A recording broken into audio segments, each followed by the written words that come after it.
마가복음 3장 20절에서 30절 다 찾으셨나요?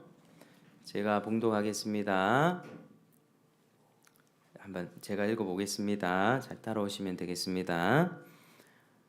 집에 들어가시니 무리가 다시 모임으로 식사할 겨를도 없는지라. 예수의 친족들이 듣고 그를 붙들러 나오니 이는 그가 미쳤다 하밀러라.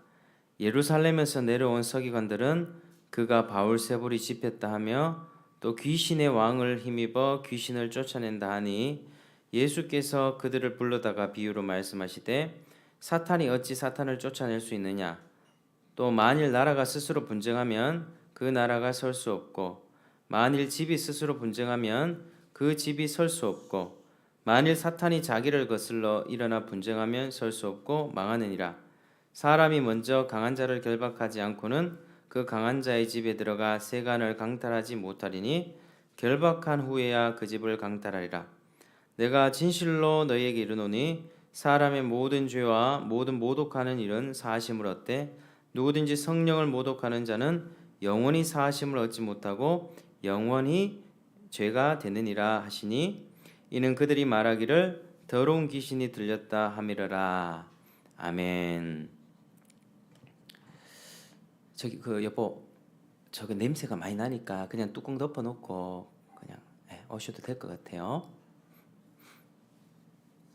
예배 시작하자마자 된장 냄새가 나가지고 집중이 잘 안 될 것 같은데, 자, 우리 밥은 그냥 대충 먹어도 됩니다. 자, 오늘 마가복음 3장 20절에서 30절 말씀인데요. 우리 지난 시간에 예수님께서 12제자를 부르셨죠. 12제자를 불렀다는 것은 이제 구약의 12지파 이스라엘 백성들을 부르신 것 같이 이제는 신약 시대에 예수님이 하나님의 백성을 새롭게 세우시겠다. 즉 새로운 하나님의 백성, 새로운 이스라엘, 신약의 교회를 세우신 것이라는 뜻입니다. 즉 예수님을 믿는 자들은 유대인이나 이방인이나 한국인이나 미국인이나 상관없이 누구나 하나님의 백성, 교회가 되는 것입니다. 그렇게 예수님은 제자를 부르실 때 밤새도록 기도하셨죠. 밤새도록 기도하시고 이제 12제자로 신약 교회의 초석을 세운 다음 날 이제 집으로 돌아가셨습니다. 그래서 이제 집에서 산에서 내려와서 이제 집에 들어갔는데 그게 바로 오늘의 본문입니다. 그러니까 20절을 한번 같이 읽어보겠습니다. 20절 같이 시작. 집에 들어가시니 무리가 다시 모임으로 식사할 겨를도 없는지라. 아멘. 자, 밤새 기도하시고 피곤하셨을 텐데 이 무리들이 지금 다시 모이기 시작하죠. 예수님께 모이기 시작합니다. 그러니까 얼마나 많은 무리들이 몰려왔는지 식사는커녕 간단한 요기조차 할 겨를도 없었습니다. 예수님은 참 배가 고프게 바쁘게 사역을 하셨던 것입니다.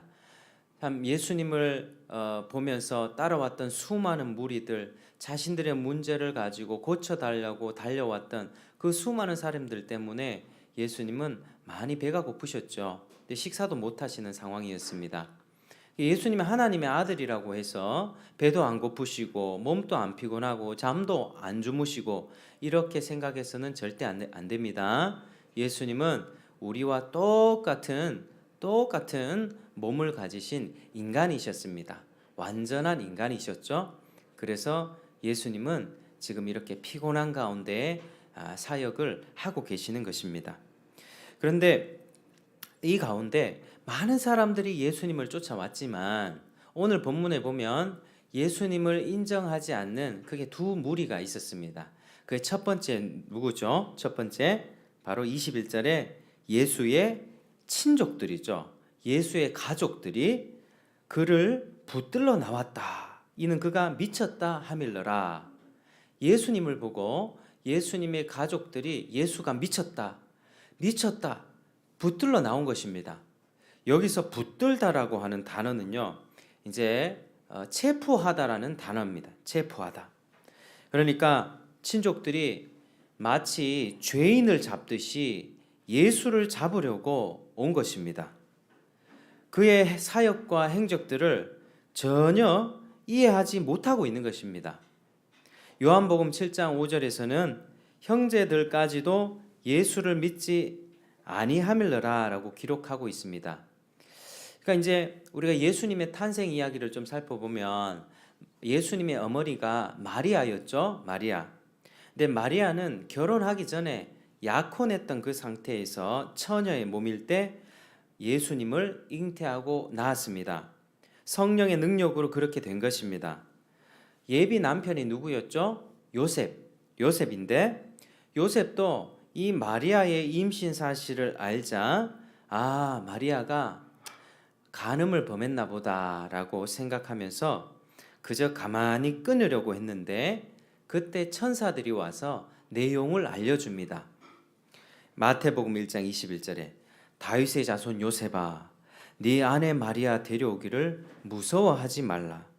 그에게 잉태된 자는 성령으로 된 것이니 아들을 낳으리니 이름을 예수라 하라. 이는 그가 자기 백성을 그들의 죄에서 구원할 자이심이라 하니라. 아멘. 그러니까 이제 요셉의 마음에 어떤 고민들이 있었겠죠. 마리아를 조용히 끊어내려고 하는 그 마음을 가진 채 잠이 들었을 때 천사가 찾아와서 마리아는 성령의 능력으로 잉태된 것이다. 다른 남자와 간음한 것이 아니라 그게 바로 예수다. 자기 백성을 그들의 죄에서 구원할 자다. 이렇게 계시를 준 것입니다. 그래서 요셉은 아기 예수가 태어나기까지 동침하지 않았고 예수님은 처녀의 몸에서 태어나게 되었습니다. 그리고 그의 동생들이 연달아 태어났습니다. 마가복음 6장에 보면 예수님의 동생들의 이름이 좀 언급이 되는데 야고보, 요셉, 유다, 시몬 그리고 그의 누이들이 있었다 이렇게 말씀을 하죠. 그러니까 뭐 동생들 남동생도 있었고 여동생도 있었습니다. 그러니까 예수님의 부모와 가족들은 예수님이 처녀의 몸에서 났다는 사실을 너무나도 잘 알았겠지만은 젖을 빨고 기어다니면서 아장아장 거리면서 함께 성장했던 예수님을 보면서 예수님이 하나님의 아들이라는 사실을 잊어버렸던 것 같습니다. 아무래도 같이 그러겠죠.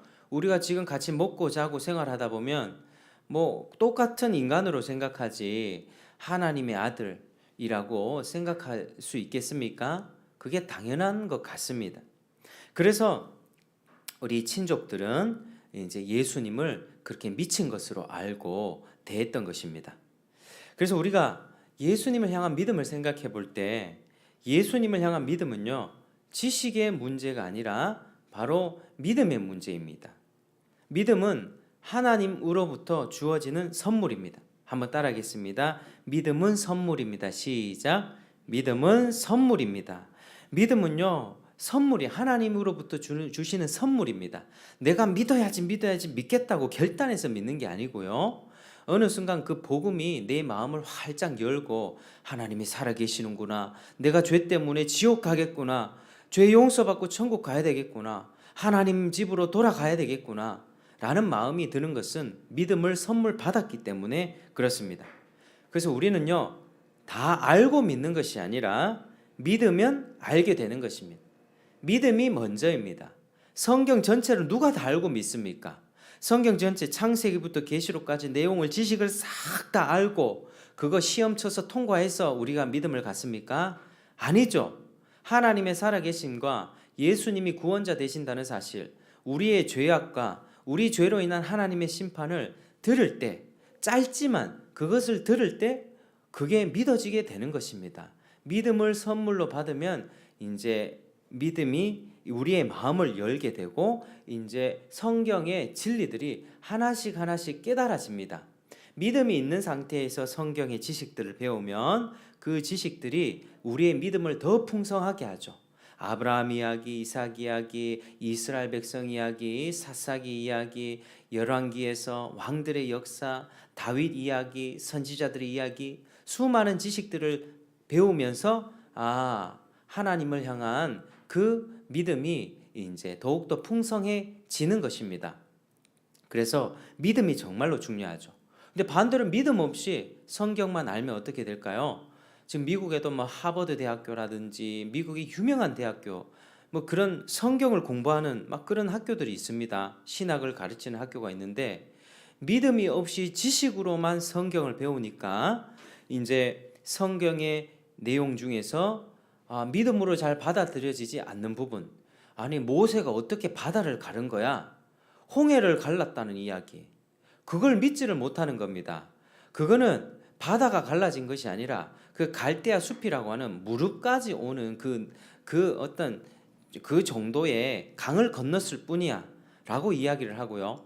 그리고 하나님이 세상을 창조한 이야기도 잘 믿지 못하고 그거를 설화라고 이야기합니다. 예수님이 무리를 걸으셨다. 우리는 믿음으로 봤죠. 근데 이 내용들을 그 사람들은 받아들이지가 않습니다. 그러니까 이제 믿음 없이 성경을 배우면 이제 그 사람은 성경을 아무리 많이 알아도 지옥 가는 것입니다. 예를 들자면 도올 김용옥 선생 아시죠? 이 사람은 천재입니다. 천재. 근데 성경을 볼 때 믿음의 눈으로 보지 않고 자신의 인간의 눈으로 믿음을 봅니다. 그러니까 그의 성경의 해석은 잘못된 거죠. 그 놀라운 지식과 철학과 많은 그런 박사 학위가 있다 할지라도 절대로 믿음을 가진 사람이 아니다라고 하는 것입니다. 그래서 우리는 믿음이 정말 중요하고 우리에게 이런 믿음이 있기를 우리 성도님들 축복합니다. 아직 믿음이 없다면 구하고 두드려야 합니다. 하나님 믿음을 주십시오. 마태복음 7장 7, 8절 구하라 그리하면 너희에게 주실 것이요 찾으라 그리하면 찾아낼 것이요 문을 두드리라 그리하면 너희에게 열릴 것이니 구하는 이마다 받을 것이요 찾는 이는 찾아낼 것이요 두드리는 이에게는 열릴 것이니라. 아멘. 그러니까 이 말씀을 왜 주셨을까요? 구하라는 겁니다. 말씀을 딱 들었을 때 예수님 이야기, 복음 이야기를 들었을 때 나는 안 믿어져. 에이, 그게 어딨어? 이렇게 태도를 취하라는 것이 아니라 그 내용 믿어지지 않는다면 믿음을 달라고 기도하라는 것입니다. 기도해야 합니다. 믿음은요, 가만히 있는 자에게 주시지 않습니다. 복음을 딱 들었을 때 에이 그런 이야기가 어디 있어? 하나님이 세상을 뭐 창조했어? 예수가 어디 있어? 이렇게 무시하고 거부할 것이 아니라 먼저는 들어보고 하나님이 있다고 하는데 정말 그러할까? 고민하고 기도하고 그리고 간절히 하나님을 찾을 때 하나님은 그렇게 믿음을 선물해 주십니다. 예수님을 어떻게 믿으셨습니까? 쉽게 믿었습니까? 아니면은 좀 고민하면서 오랫동안 생각하면서 그렇게 믿으셨습니까? 우리가 선물을 받거나 아주 중요한 일을 할 때 우리가 만약에 살을 뺀다고 하십시오. 살을 뺀다고. 근데 요즘에 3주 만에 10kg 빼줍니다. 막 이런 거 있죠. 그런데 살을 뺀다고 할 때 알약 하나 딱 먹고 10kg 쑥 빠진 거 하고 내가 3개월 동안 아침에 일찍 일어나서 달리기 하고 땀 흘리고 먹고 싶은 거 절제하고 밤에 빵 먹고 싶은데 치킨 먹고 싶은데 그걸 다 절제해 나가면서 규칙적인 생활을 통해서 몸무게 10kg를 딱 뺐습니다. 어느 사람이 그 10kg 뺀 것에 대해서 더 소중하게 여길까요? 피 흘리고 땀 흘리고 노력한 사람이 더 그 가치를 느끼겠죠. 알약 하나 딱 먹고 10kg 딱 빠진 거 그거 별로 소중히 여기지 못합니다. 그런 사람들은 뭔가 쉽게 얻은 사람들은 쉽게 내팽개쳐 버리게 됩니다. 믿음도 마찬가지입니다. 믿음도 예수님이 있나 없나 진지하게 고민하고 믿어야지 그 믿음이 소중하다는 것을 알고 그 믿음이 오래 지속됩니다. 쉽게 믿은 사람들은 또 센 어려움이 오면 강한 위기가 오면 쉽게 예수님을 버릴 수가 있습니다. 그래서 우리는 믿음을 갖는 과정에서 이런 고민하는 과정이 반드시 필요합니다. 쉽게 은혜 받으면 은혜를 쉽게 저버린다. 예를 들면 우리 청소년들이 2박 3일간 여름에 수련회 가죠. 수련회 가가지고 막 기도하는데 갑자기 막 방언도 하고 막 눈물도 흘리고 막 쉽게 난 별로 노력한 게 없는데 쉽게 받잖아요. 그러면 그 은혜를 쉽게 내팽개쳐 버립니다. 별로 소중하게 느끼지 않습니다. 그런데 오랫동안 하나님께 기도하면서 하나님 나는 왜 눈에 눈물 한 방울도 나지 않습니까? 예수님이 살아계시다는 건 머리로 알겠는데 왜 안 믿어지죠? 나 진짜 잘못하다가 지옥 가면 어떡합니까? 하나님 나 지옥 보내주시면 안 됩니다. 믿고 싶은데 믿음이 안 생깁니다. 하나님 어떡합니까? 이 고민을 오랫동안 했던 사람들은요, 믿음을 딱 가졌을 때 그 믿음이 진국같이 오래 가게 되는 것입니다. 5분 만에 라면 후딱 끓이는 거 하고 1시간 2시간 삼계탕 끓이는 거 하고 어느 것이 영양가가 높습니까? 진국이고 삼계탕이 영양가가 높죠. 우리 믿음도 그렇게 가져야만 합니다.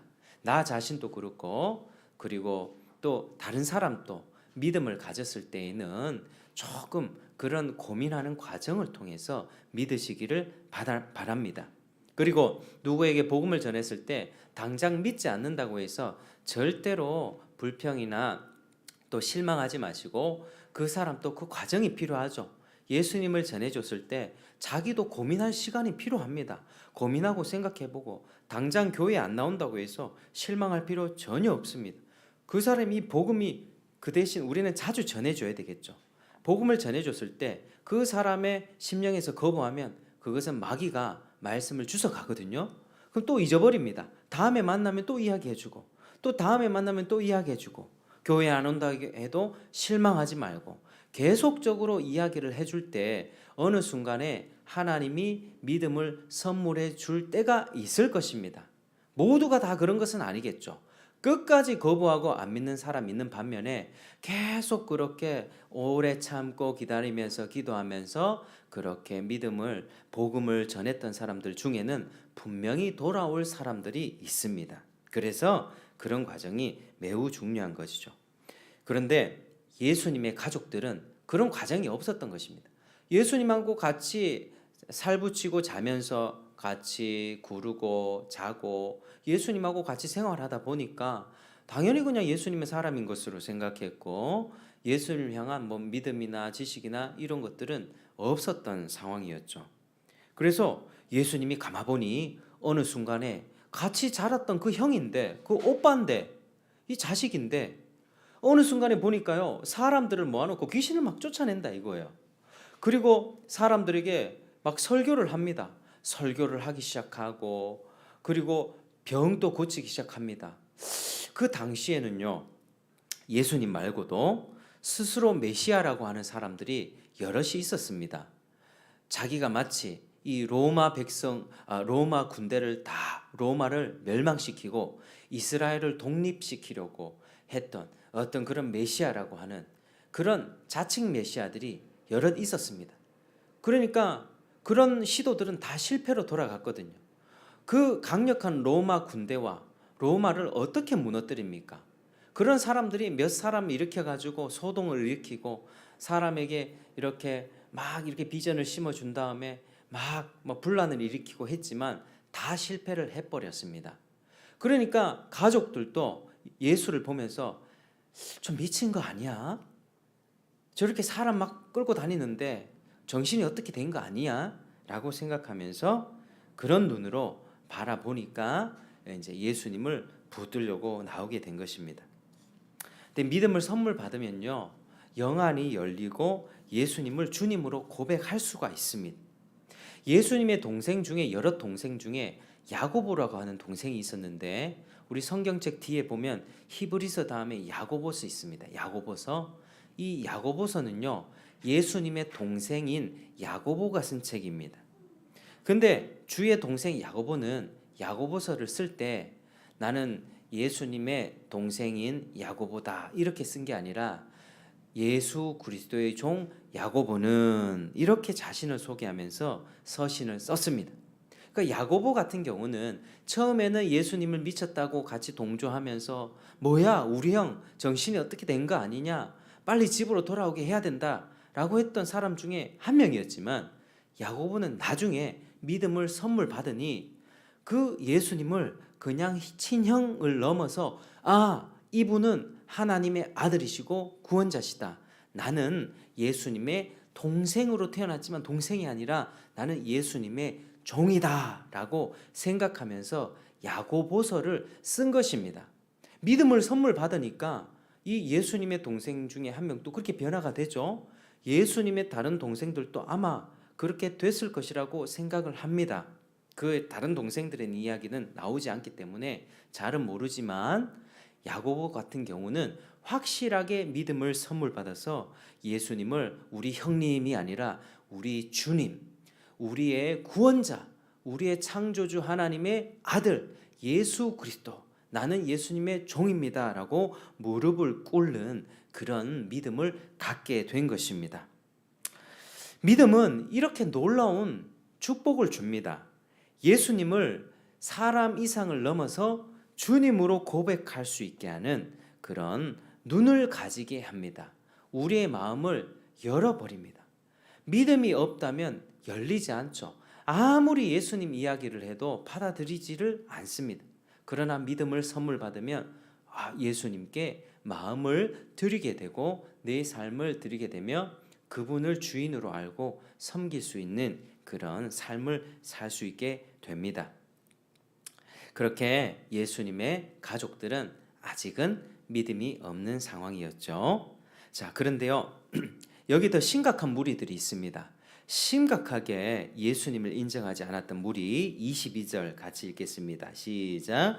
예루살렘에서 내려온 서기관들은 그가 바울세불이 집혔다 하며 또 귀신의 왕을 힘입어 귀신을 쫓아낸다 하니. 아멘.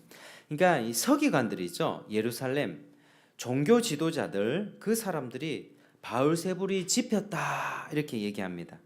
집혔다라고 하는 말은요, 귀신의 영이 임했다 이런 뜻입니다. 바울세불은요, 사탄을 뜻하거든요. 사탄의 영이 임했다, 예수가 사탄이 임했다 이런 뜻입니다. 자, 예수님의 그 능력이요, 예수님의 귀신도 쫓아내고 질병도 고치고 했죠. 그 능력이 귀신의 대장인 사탄으로부터 받아서 그렇게 하는 거야 라고 비난하고 있는 것입니다. 근데 이게 말이 되겠습니까? 귀신의 대장의 능력으로 귀신 쫄병들을 쫓아낸다? 같은 병끼리 싸움이 일어나는데요. 같은 병끼리 그런다는 건 말이 되지 않죠. 예수님이 그 말씀을 하신 것입니다. 바로 23에서 26절, 23, 26절 같이 시작. 예수께서 그들을 불러다가 비유로 말씀하시되 사탄이 어찌 사탄을 쫓아낼 수 있느냐? 또 만일 나라가 스스로 분쟁하면 그 나라가 설 수 없고 만일 집이 스스로 분쟁하면 그 집이 설 수 없고 만일 사탄이 자기를 거슬러 일어나 분쟁하면 설 수 없고 망하느니라. 아멘. 그렇죠? 스스로 싸우는 격인데 너희들이 비판하는 거는 귀신의 왕인 사탄의 힘입어서 귀신 쫄개들을 쫓아낸다고 하는 논리인데 그게 맞는 말이냐? 같은 병끼리 싸움을 하는 게 되는 게 맞냐? 내가 귀신의 영이 임했다면 내가 왜 귀신을 쫓아내겠느냐? 말도 안 되는 것이다 라고 예수님이 반박을 했던 것입니다. 그리고 예수님은 27절에 이 말씀을 합니다. 27절 같이 읽겠습니다. 시작. 사람이 먼저 강한 자를 결박하지 않고는 그 강한 자의 집에 들어가 세간을 강탈하지 못하리니 결박한 후에야 그 집을 강탈하리라. 아멘. 그러니까 예수님이 귀신을 쫓아냈던 일을 비유하면서 이렇게 말씀합니다. 자, 강한 자를 결박하지 않고는 강한 자의 집에 들어가 세간 강탈하지 못한다. 이게 뭐죠? 강한 자가 뭐죠? 사탄이죠, 사탄. 그러니까 사탄을 이렇게 결박하고 그 귀신 들린 사람을 온전하게 만들려면은 먼저 귀신을 결박하고 귀신을 쫓아내야만 그 사람을 치유할 수 있다. 이 말씀이죠. 그러니까 예수님은 자신의 능력으로 사탄을 결박시켰고 무력화시키고 그 사람의 정신과 인생을 온전하게 회복시켜 주셨다. 이 말씀을 하는 것입니다. 귀신은 강한 자입니다. 귀신은 강한 자입니다. 사람의 인생을 묶고 있습니다. 사람의 인생을 멸망과 죄와 지옥으로 이끌어가고 있습니다. 귀신 달린 사람들이 이 당시 뭐 했습니까? 침 흘리고 다니고 자기 옷도 입고 있지 않고 무덤 사이에 거닐면서 막 소리 지르고 사람에게 두려움과 공포를 행하면서 보통 사람으로서는 행할 수 없는 괴력을 행하면서 사람들에게 피해를 줬던 인생들이 그 인생들이었습니다. 그 인생이 결혼을 했겠습니까? 장가를 갔겠습니까? 직장을 갔겠습니까? 가정을 꾸려서 자식을 낳겠습니까? 귀신에게 들렸던 그 인생은 죄와 파괴와 멸망, 그 인생이 완전히 모조리 사람 같지 않은 인생이 된 것이죠. 그러니까 강한 자입니다. 그 누구도 그 귀신에 들린 그 사람의 인생을 치유할 수가 없었는데 더 강한 자이신 예수님이 와서 그 귀신을 결박하니까 그 사람의 영혼이 온전하게 회복될 수 있었던 것입니다. 예수님이 더 강한 자였죠. 더 강한 자로서 사탄이 강하긴 하지만 그 강한 사탄을 무력화했고 귀신 들린 사람들을 고쳐줬다 이 말입니다. 자, 예수님은 사탄의 편이 아닙니다. 사탄의 일을 멸하러 오신 분입니다. 요한 1서 3장 8절에 하나님의 아들이 나타나신 것은 마귀의 일을 멸하려 하심이라. 이런 거 이제 어린이 찬송 같은 게 또 있습니다. 마귀의 일을 멸하려 하십니다. 예수님이 지금 각종 질병과 중풍병과 열병을 고치고 귀신을 쫓아내서 그 사람의 인생을 회복시켜 주시는 것은 마귀의 짓을, 마귀의 일을 멸하고 있는 것입니다. 하나님의 능력으로, 성령의 능력으로 마귀에게 눌려 살고 있는 불쌍한 죄인들을 온전하게 회복시켜 주는 것이죠. 마귀가 강하긴 합니다. 우리 스스로 마귀를 이길 수 없습니다.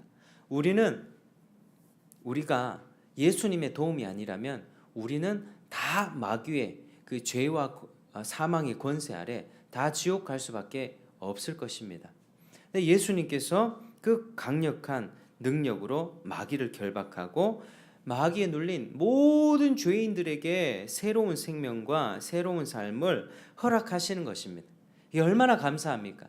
직접적으로 귀신 들린 인생도 고치시고 간접적으로 귀신에 영향받는 우리. 여러분 그거 아십니까? 우리도 지금 귀신의 영향하에 사는 것, 그거 반드시 기억하셔야만 합니다. 요즘 귀신이 어디 있어? 뭐 무당, 귀신 들린 사람, 산에 가야 그런 사람들한테 귀신 있지. 우리는 뭐가 귀신이 그렇게 상관이 있어? 이렇게 생각할 수 있는데 절대 그렇지 않습니다. 귀신은 굉장히 똑똑합니다. 교묘합니다. 간교합니다. 알지 못하는 방식으로 우리에게 접근합니다. 문화라고 하는 코드, 세상의 유행이라고 하는 코드로 그런 것들을 하나님은 없고 이 세상이 전부라고 하는 세속 사상, 이 세상에 먹고 마시는 것이 전부다. 네가 즐기면 돼. 한 남자와 한 여자가 결혼할 필요 없어. 그냥 네가 만나고 싶은 대로 만나고 다니면 돼. 결혼 안 해도 되고, 그리고 네 이 세상에서 먹고 사는 게 제일 중요하니까 수단과 방법을 가리지 않고 너는 성공하도록 해. 그때 남을 조금 밟아도 괜찮아. 너는 성공하면 되니까. 네가 더 중요해. 이런 생각들 있죠. 이런 생각들이 마귀가 우리 생각과 의식 가운데 주입하는 사상입니다. 진화론 같은 것. 하나님 창조 없다. 사람은 아메바와 같은 그런 단세포에서 진화한 것이다. 고등생물로 진화한 것이다. 라고 이야기합니다. 원숭이에서 사람이 진화된 거야. 우주는 폭발한 거야. 누가? 창조주가 어디 있어? 라고 하는 세상의 이야기들, 과학 이론들, 이런 부분들이요. 다 마귀의 영향 아래에서 그게 세상 철학이 되고요. 세상 문화가 되고 세상 코드가 되고 유행이 됩니다. 오늘날 이끌어가는 문화가 됩니다. 오늘날 문화는 어떤 문화들이 있을까요? 영끌 막 이런 거 있지 않습니까? 영혼까지 끌어모아서 아파트를 마련한다. 그게 됩니까 요즘에? 요즘에 부동산이 얼마나 경기도 침체돼 있고 집 하나 마련하는 게 어렵습니까? 그렇게 하나 마련해 놓고 집값 폭락해 보십시오. 정말 그 인생 무너지지 않겠습니까? 저희는 뭐 그렇게 월세를 살고 있는데 집 가지는 것에 대해서 별 욕심 없습니다. 그냥 하나님이 사역하는 동안에 그냥 먹고 살 집만 하나 주시면 된다 이렇게 생각하지.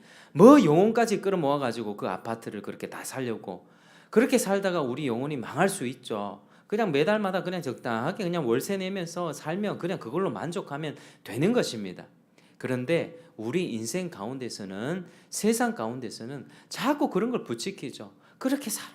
세상에 보이는 것이 전부인 것처럼 그게 우리가 살아가는 삶의 모든 사람들이 마귀의 영향 안에 살아가기 때문에 그런 인생을 살 수밖에 없는 것입니다. 그래서 우리 예수님은 마귀로부터 새로운 인생을 허락하시고 세상 생각들에 보이는 것이 전부야, 돈이 전부야, 좋은 아파트, 좋은 자동차가 전부야 라고 세상 생각하는 이 생각을 깨뜨리고 우리가 돌아갈 본향이 있다. 사람이 죽으면 뭐라고 표현합니까? 돌아가셨습니다 표현하죠. 하나님께 돌아가야 합니다. 돌아가야 할 집이 있습니다. 돌아가야 할 집이 있음을 우리가 분명히 알고 나는 이 세상에서 잠시 세상에 내가 살면서 잠시 거쳐가는 정거장이다라고 생각하면서 사는 것입니다. 좀 더 즐겁게는요, 이 세상에 나는 소풍 왔다라고 생각하고 다시 돌아갈 집이 있다라고 생각하고 이 세상 가운데 하나님을 생각하고 하나님을 섬기면서 즐겁고 기쁘게 고난이 와도 그렇게 살아갈 수 있는 것입니다. 그렇게 예수님이 그런 놀라운 사역들을 행했던 것이죠. 이제 사람들은 누가 봐도 예수님을 보면 예수님을 향해서 박수도 치고 주님 내 병도 고쳐주십시오. 나도 문제가 있습니다. 나 다리가 아픕니다. 내 마음이 울적합니다.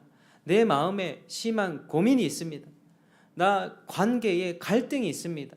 하나님 고쳐주십시오. 나 정말 너무 가난합니다. 먹고 살 문제가 너무 답답합니다. 하나님 도와주십시오. 라고 사람들이 지금 이렇게 나오고 있는 중이죠.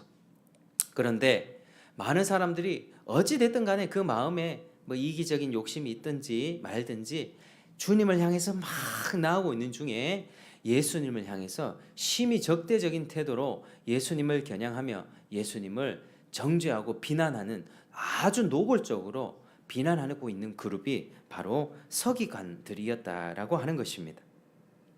예수님은 그들의 죄를 뭐라고 하십니까? 자, 우리 28절, 29절 한번 읽어볼까요? 자, 시작. 내가 진실로 너희에게 이르노니 사람의 모든 죄와 모든 모독하는 일은 사심을 얻되 누구든지 성령을 모독하는 자는 영원히 사심을 얻지 못하고 영원한 죄가 되느니라 하시니. 보십시오. 자, 이렇게 예수님의 그 놀랍고 귀한 사역, 귀신을 무너뜨리고 우리에게 새로운 생명을 주시는 그 사역들이 눈앞에 펼쳐지고 생생하게 드러나 보이는 가운데 예수 당신은 귀신이 들린 거야 라고 예수님을 노골적으로 악의적으로 비방하는 죄가 바로 한번 따라하겠습니다. 성령 모독죄. 시작. 성령 모독죄 혹은 성령 회방죄. 시작. 성령 회방죄. 이게 성령 회방죄입니다.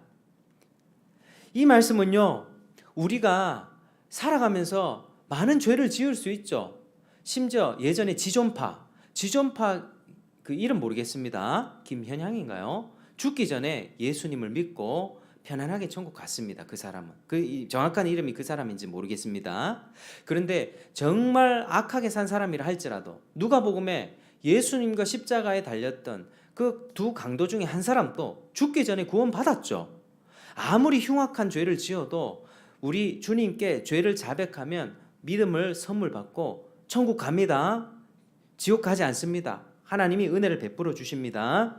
그런데 사람을 향한 죄들은 아무리 악해도 다 용서받지만 오늘 이 본문처럼 성령을 향해서 귀신을 쫓아내고 예수님의 그 능력을 행한 그 모습을 보면서 당신 귀신, 너 귀신 들린 거야 라고 노골적으로 비방하는 그것은 바로 성령 회방죄고 절대로 용서받을 수 없는 죄다, 그렇게 말씀을 합니다. 일말의 양심이 있다고 생각해 보십시오. 사람 안에 조금이라도 양심이 있으면 예수님을 그렇게 비방할 수 있을까요? 예수님을 보면서 귀신을 쫓아내고 병을 고치는 보면서 저 사람 뭐지? 나도 저 사람 한번 궁금한데, 예수님을 믿든 안 믿든 일단은 가보고 궁금해하고 해야 될 것 아닙니까? 그게 정상적인 반응이죠. 근데 이 서기관들은 그걸 딱 보면서도 예수, 너는 사탄의 영이 임한 거야. 바알세불이 집혀서 너 지금 귀신의 능력으로 그렇게 하는 거야 라고 이야기를 하고 있죠. 보통 사람의 정신이라면 예수를 미쳤다라고 할 수 없습니다. 귀신 들렸다라고 하지 못합니다. 비록 예수님을 구주로 하나님의 아들로 고백하거나 아직 그런 믿음이 없다고 할지라도 말입니다. 그래서 이 서기관들의 마음이 얼마나 완악합니까? 얼마나 완고합니까? 매우 강팍하고 완고한 상태입니다. 마음을 닫고 악의적이고 고의적으로 예수님의 행적을 비방하고 있습니다. 그래서 성령 모독죄입니다. 성령 회방죄입니다. 이게 너무 무서운 죄죠. 성령 회방죄에 대해서 정말로 잘 들으셔야 합니다. 이게 히브리서 6장 4, 6절을 참고하면 회개가 불가능한 죄라고 합니다. 한번 빛을 받고 하늘 은사를 맛보고 성령에 참여한 바 되고 하나님의 선한 말씀과 내세 능력을 맛보고도 타락한 자들은 다시 새롭게 하여 회개할 수 없나니 이는 그들이 하나님의 아들을 다시 십자가에 못 박아 드러내놓고 욕되게 함이라, 이렇게 말씀합니다. 이제 사람이요, 이런 사람이 있습니다. 한번 빛을 받고 뭔가 믿음 생활을 하는 것 같습니다. 하늘의 은사도 받아요. 뭔가 방언 같은 것도 해요. 그리고 교회 생활도 열심히 해요. 성령에 참여를 해요. 하나님의 선한 말씀과 내세의 능력, 자, 다가올 장차의 본향에 대한 그 이야기를 듣고 그런 마음들을 가지기 시작합니다. 그리고 교회 생활을 모범적으로 열심히 시작합니다. 그런데 그게 곧 그 사람이 거듭났다라고 하는 확실한 증거는 아닙니다. 그것은 거듭나게 하시는 성령의 역사는 아닐 수 있다라고 하는 겁니다. 물론 진짜 거듭나서 그렇게 신앙생활 할 수 있고, 그렇지만 진짜 거듭나지 못한 채 그렇게 모양만 나는 사람들이 있을 수 있다라고 하는 겁니다. 복음을 어느 정도 이해를 하면서도요. 복음을 이해하고 예수님에 대해서 어느 정도 알고 은사도 받고 방언도 하고, 누가 봐도 저 사람은 교회 다니는 집사님이고 장로님이고 뭐 목사고 할지라도 그게 곧 구원의 결정적인 증거가 될 수는 없다라고 그렇게 말씀을 하는 거죠. 그러니까 우리가 잘 들어야 되는 게요, 성령의 역사 중에는 일반적인 역사와 특별한 역사가 있습니다. 근데 성령의 일반적인 조명하심, 복음을 진리라고 비춰주는 태양빛, 강렬한 태양빛의 역사가 있습니다. 그런 것이라 보면 되겠습니다. 우리는 거듭나지 않았지만 성령의 일반적인 조명의 역사로서 말씀에 감동받고 기쁨으로 들을 수 있습니다. 자, 우리가 말씀을 듣는다고 생각해 봅시다. 말씀을 듣는데 예수님이 어떤 성경 말씀을 들으면서 막 감동이 나요. 마음이 흔들립니다. 눈물도 납니다. 그런데 그게 구원받았다는 확실한 증거가 될 수는 없다라는 거죠. 실제로 그렇습니다. 우리 돌밭에 떨어진 씨, 마태복음 13장에 4가지 땅의 비유가 나오죠. 밭의 비유. 돌밭에 떨어진 씨가 나오고 가시밭에 떨어진 씨도 있습니다. 이게 말씀인데요, 밭은 사람의 마음을 뜻합니다. 돌밭에 떨어진 씨는 어떡합니까?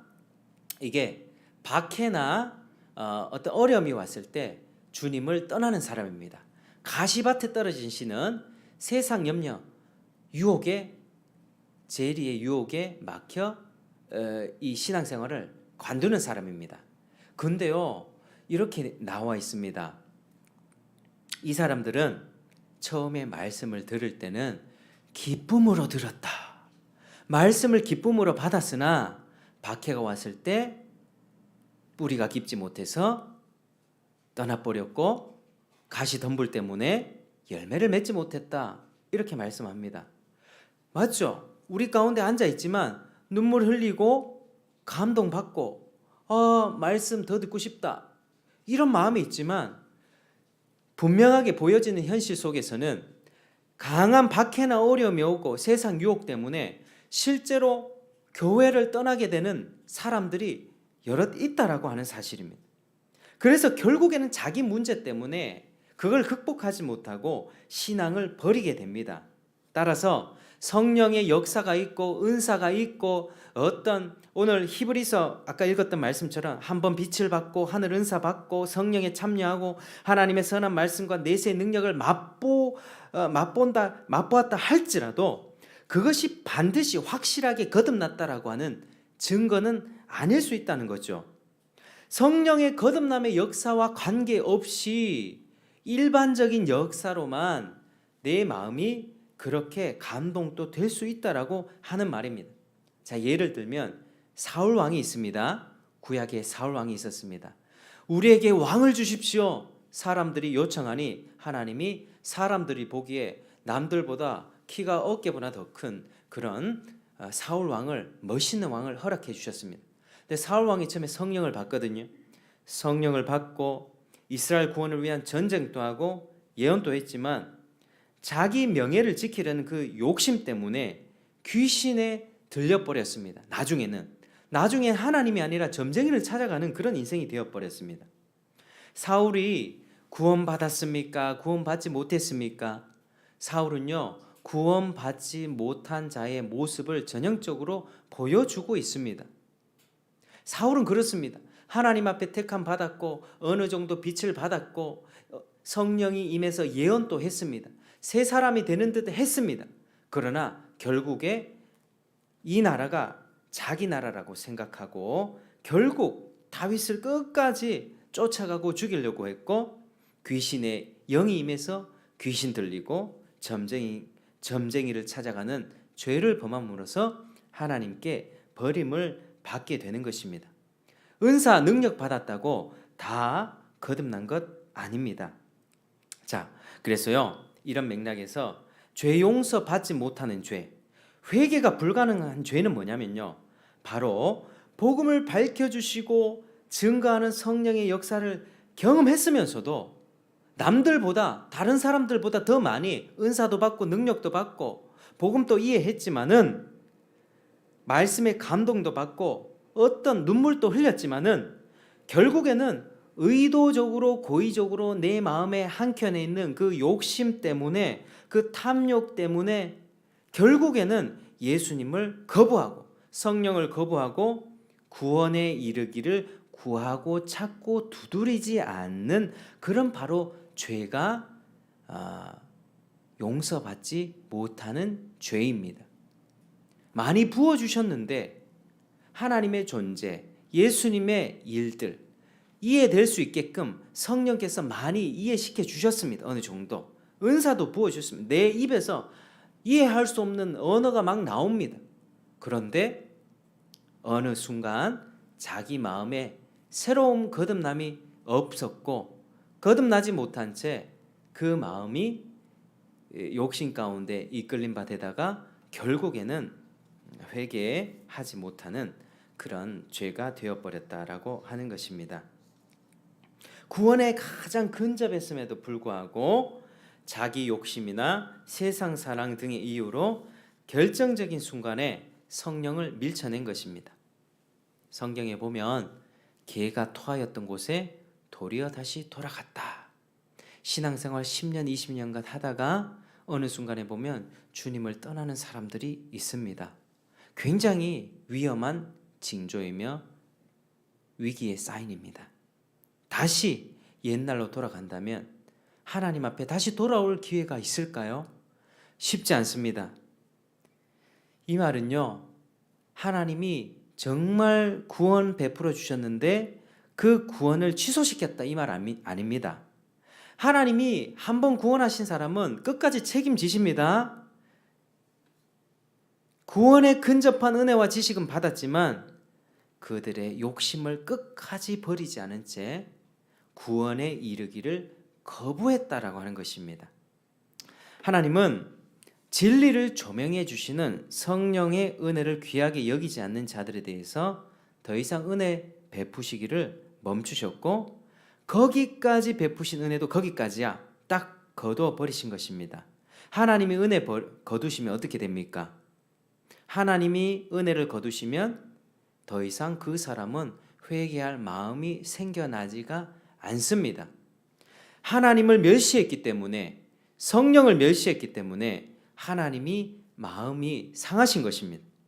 그래서 요한일서 5장 16절에는 사망에 이르는 죄에 관해서는 구하라 하지 않는 것입니다.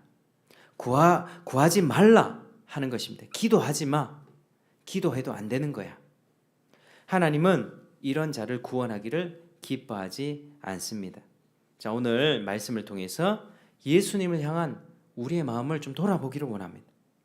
우리 성도님들은 예수님을 미쳤다고 한 가족들처럼 혹시나 영적인 무지 가운데 있지는 않습니까? 아니면 영적 무지 가운데 예수님을 오해하고 있지는 않습니까? 아니면 하나님의 성령을 통해서 구원의 진리에 근접하게 인도해 주시는 은혜를 주셨음에도 불구하고 아직도 내 마음속에 어떤 탐욕과 욕심, 세상 사랑, 쾌락, 즐거움 등의 이유로 주님께 더 나아가야 되는데, 더 진실한 구원에 이르기 위해서 구하고 찾고 두드리고 하나님 날 구원해 주십시오 라고 한 걸음 나아가야 되는데 거기서 멈춰 있는 것은 아닙니까? 하나님께서 왜 은사를 주십니까? 왜 우리에게 복음을 이해시켜 주시는지 아십니까? 믿음을 향해서 구하라고 주십니다. 구원은요, 믿으면 구원, 믿으면 영생이라는 쉬운 공식이 아닙니다. 하나님과의 인격적인 관계입니다. 구원을 기계적인 공식으로 생각하면 믿으면 천국 간다며? 그러면은 나 내일 믿을게. 아니 나 죽기 전에 믿을게. 내가 원하는 시간에, 지금 바쁘니까 나 그때 믿고 회개하고 천국 가면 되잖아. 이게 말이 됩니까? 믿음은 선물인데 선물 주시는 분의 그 시간표에 따라 자기가 반응해야 되는 것이지, 선물 주는 그 사람의 손길이 내밀어지고 있을 그때에 손을 잡아야 되는 것이지, 선물을 받아야 되는 것이지, 그 선물 지금 밀쳐놓고 나 다음에 받을게, 그거 안 된다라고 하는 것입니다. 그래서 언제든 하나님께 나아가면 응답하신다고 생각할 수 있는 것도 이거 다 맞는 말은 아닙니다. 사울 왕은요, 심각한 위기 가운데 있을 때 하나님께 구했습니다. 하나님 나타나십시오. 제발 내게 말씀해 주십시오. 이 전쟁을 해야 되는데 어떻게 해야 됩니까? 하나님 응답했습니까? 응답하지 않았습니다. 꿈으로도 우림으로도 선지자로도 응답하지 않으셨습니다. 사울 왕은 너무 마음이 복잡했어요. 지금 전쟁이 일어났는데 하나님 어떻게 됩니까? 어떻게 됩니까? 하나님께 찾아갔는데 하나님이 만나주지 않는 겁니다. 자기가 원하는 때에 갔지만, 절박한 때에 갔지만 하나님이 손을 걷어버리신 것입니다. 그래서 사울은 점쟁이를 찾아가게 된 것이죠. 현재 지금이 중요합니다.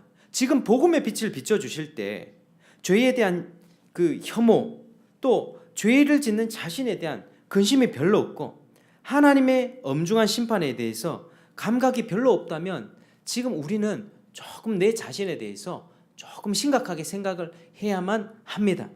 지금 선포되는 말씀 속에서 내가 지금 돌이켜야 돼. 내가 지금 주님을 바라봐야 돼. 나중에 자꾸 미루시면 그 신앙은요, 그 나중에 은혜가 보장되지 않습니다. 지금 믿어야만 합니다. 지금 주님께 돌아와야만 합니다.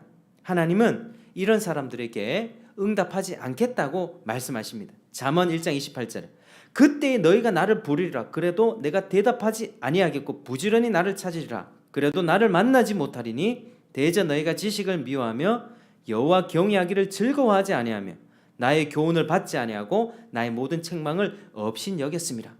우리 주님은요, 기회 주실 때 손을 내밀어 주셨습니다. 여러 번 손을 내밀어 주고 너 그렇게 살면 안 돼. 너 그러다가 지옥 가는 거야. 너 그러면 안 돼. 예수 그리스도를 믿고 하나님 나라로 돌아와야 돼. 손을 내밀어 주셨을 때 이 사람이 그때마다 여러 번 거부했습니다. 그런데 여러 번 거부한 끝에 자기가 절박할 때 하나님께 찾아옵니다. 하나님 나 도와주세요.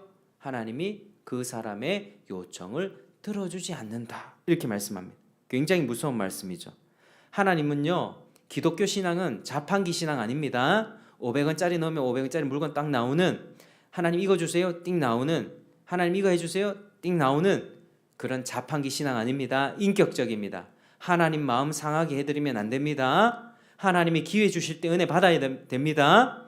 하나님이 지금 은혜를 주셨을 때 손을 잡고 주님 손 붙잡고 가야 됩니다. 지금 거부하면 나중에 은혜가 보장이 안 된다는 말씀입니다. 그래서 우리도 그렇고요, 또 주변 사람에게도 오늘 자꾸 미루는 사람 있죠. 나 나중에 갈게요. 나 나중에 믿을게요. 나 내일부터 성경 읽을게요. 오늘은 피곤해서 기도 못하겠어요. 이렇게 사시면 안 됩니다. 지금부터 하나님의 말씀, 하나님의 은혜의 손길을 거부하지 마시고 하나님이 은혜 베푸실 때 내가 피곤해도 주님께 나가십시오. 믿음을 달라고 주님께 구하십시오. 오늘 부어주신 성령의 은혜를 무시하고 다시 세상으로 돌아가 버리는 자들에게는 내일 줄 은혜를 그때 걷어가 버리십니다. 그래서 신앙이 이렇게 하나님과의 인격적인 관계 속에서 되는 것이죠. 그래서 그런 사람은 회개가 불가능합니다. 사망에 이를 수밖에 없습니다. 성령을 모독하게 죄는 지을 수밖에 없는 것입니다. 여러분, 우리가 살아왔던 삶 가운데 아무리 많은 죄를 지었다 해도 주님은 겸손하게 자기 죄를 자백하며 나오는 자를 다 용서해 주십니다. 그러나 은혜의 손길을 여러 번 내밀었음에도 불구하고 그때마다 거부했던 그 사람, 복음의 은혜를 하찮게 여기고 고의적으로 의도적으로 거부한 사람들은 은혜 받기가 어렵습니다. 구원과 먼 사람들입니다. 구원과 천국과 먼 사람들입니다. 따라서 오늘이라고 하는 시간, 지금이라고 하는 이 시간에 부어주시는 은혜를 경멸하면 우리가 받을 복은 더 이상 없는 것이죠. 반대로 내가 그 지금의 은혜를 수용하고 하나님의 손을 잡는다면 나중에 장차 들어갈 하나님의 나라가 지금 보장받는 것입니다. 부어주시고 조명해 주실 때 구하고 두드리십시오. 구하고 찾고 두드리십시오. 주님은 구하는 자에게 주신다 약속하셨습니다. 문제는 구하지 않기 때문이에요. 구하지 않기 때문입니다. 우리가 하나님을 찾기를 원하지 않기 때문입니다. 나 이게 더 좋은데, 내 직장이, 내 결혼 생활, 지금 내가 해야 되는 일이 더 소중하기 때문에 자꾸 미루는 거예요. 다른 문제가 아닙니다. 내가 하나님을 별로 원하지 않기 때문이죠. 우리 마음 가운데 이런 씨름이 있기를 원합니다. 우리 가운데 날마다 이런 싸움을 하시기를 바랍니다. 잊어버리지 마십시오. 지금 이 순간에 하나님의 손길, 그 은혜의 손길을 내가 잡아야만 하나님이 은혜를 베풀어 주시고 우리 안전하게 하나님 나라 천국까지 갈 수 있습니다. 은혜의 손길로 은혜를 베푸시는 하나님을 가볍게 여기지 않고 십자가 지신 예수의 은혜를 헛되이 받지 않는 우리 모두가 되기를 축복합니다.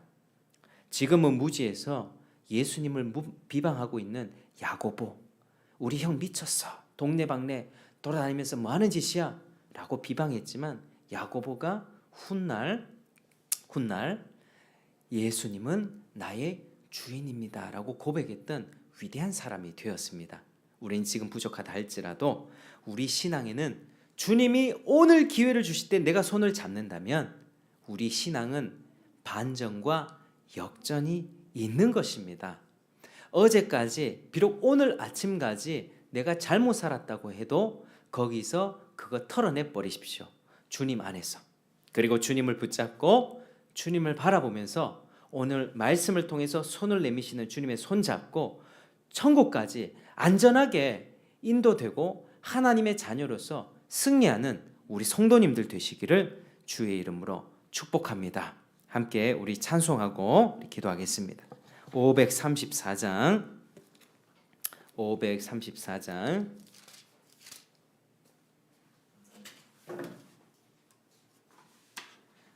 우리 주님을 우리 마음에 모셔 드리기를 원합니다. 그 마음 가지고 있습니다.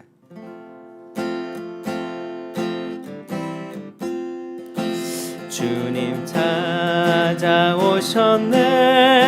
모시어 드리세. 가시관을 쓰셨네, 모시어 드리세. 우리 죄를 속하려 십자가를 지셨네.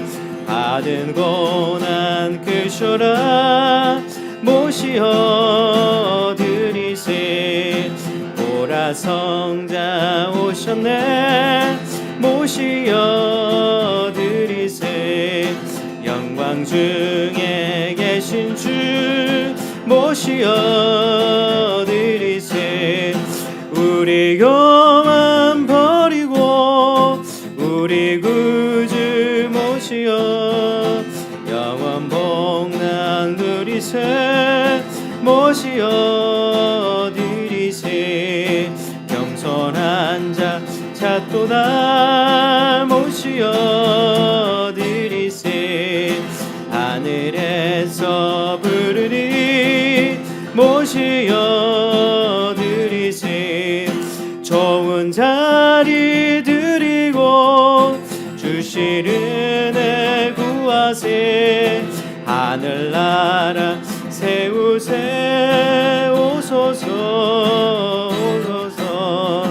주여 내가 믿으니 오소서 오소서. 주여 환영하오니 오소서 오소서. 생명길로 이끄사 슬픔 위로하시고 진리 알게 하소서. 오소서 오소서. 우리 기도할 때 오늘 말씀처럼 우리가 지금 무제한 가운데 있다 할지라도 하나님이 베푸시는 은혜의 손길을 잡기만 하면 됩니다. 언제요? 지금요. 지금 잡아야만 합니다. 오늘 돌이켜야 합니다. 오늘 돌이키지 않고 자꾸 믿음을 미룬다면요, 그 하나님의 은혜를 보장받기 힘듭니다.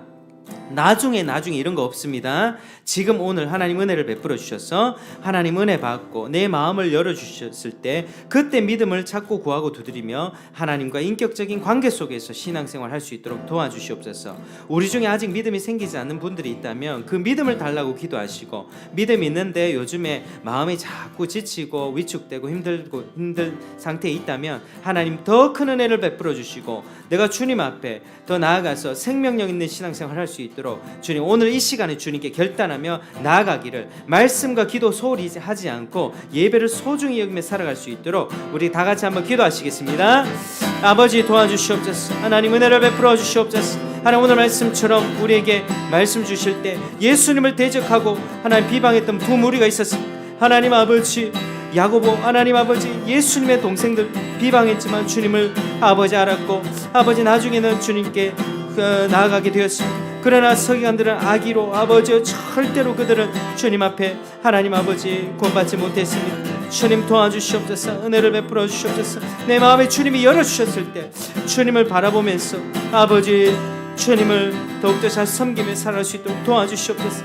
오늘이라고 하는 지금의 시간을 놓치지 않고 하나님 은혜 받기를 원합니다. 은혜 받고 말씀 가운데 하나님의 역사가 넘쳐나고 아버지 죄를 버리고 주를 향해 살아갈 수 있도록 도와주시옵소서. 은혜를 베풀어 주시옵소서. 도와주시옵소서. 아버지 우리 영혼을 살려주실 믿습니다. 아버지 도와주시옵소서. 하나님 아버지 감사합니다. 오늘 말씀을 통해서 하나님 아버지 우리 신앙과 마음을 점검하기를 원합니다. 아버지여, 예수의 가족들은 영적으로 무지해서 예수를 비방했지만 결국에 나중에 야고보와 같은 동생들은 주님을 주로 인정하며 또 주님께 충성하는 인생이 되었습니다. 우리가 하나님 무지합니까? 우리를 깨우쳐 주시고 우리처럼 야고보처럼 우리의 신앙이 반전되는 역사에 있을 수 있도록 오늘 이 순간, 지금 이 순간 역사하여 주시옵소서. 또 하나님 아버지 우리 가운데 아직도 믿음이 없는 사람들이 있습니까? 하나님께서 손을 내밀어 주실 때 그 은혜를 거부하지 않기를 원합니다. 하나님 은혜를 받기를 원합니다.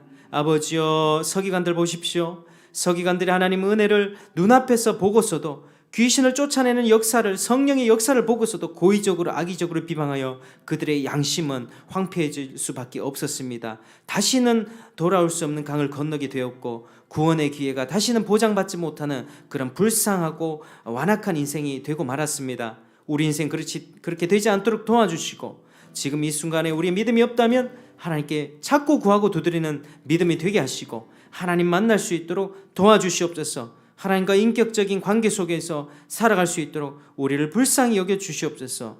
하나님 감사드립니다. 하나님 모든 말씀을 통해서 영광 받아주시고 우리의 삶이 변화될 수 있는 놀라운 은혜 있게 하여 주시옵소서. 예배를 사모하고 매일 말씀과 기도 생활하면서 하나님의 은혜를 풍성하게 공급받아 살 수 있도록 도와주시옵소서. 예수님 이름으로 기도합니다.